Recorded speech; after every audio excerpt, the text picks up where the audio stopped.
kepada semua rakyat yang bersedia untuk mengulurkan bantuan dan derma, sama ada sederhana atau secara kecil-kecilan, agar dalam tempoh beberapa hari ini kita dapat mengumpulkan lebih dari RM50,000 untuk menampung kekurangan yang sudah direnung di dalam kita, sudah direnung berdetuk-detuk. Kita pasti dah kita boleh jawab. Cari berlindung di bawah peraturan-peraturan kecil, menyelamatkan diri. Ini bukan nak selamatkan orang, ini selamatkan negara dan rakyat. Saya bantah tadi pertama dengan keras. Besar apa diam bila rakyat tahu hilang duit begitu banyak. Minta diadakan segera sidang. Bahas maknanya sesi parlimen biasa, bukan 11.3. Belum pernah.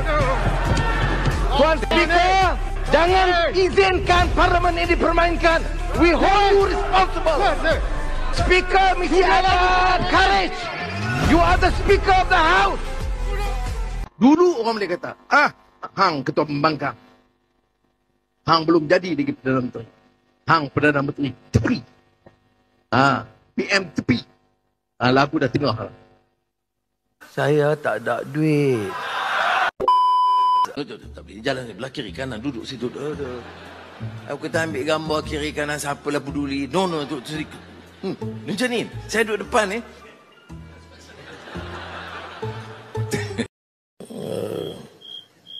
Masa timer. Saya cari hilang. Kementerian Kesihatan ni, TPM tidak membantu.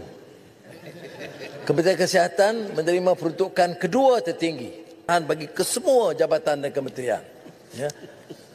Baik. Tirukural.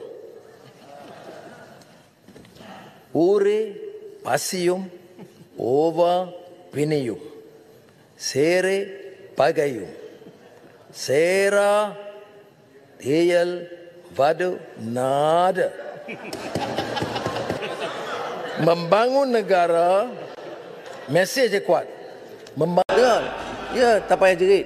Bangun kalau nak bangun. Nak jerit apa? Saya tekan duduk. Tadi lah. Putrajaya.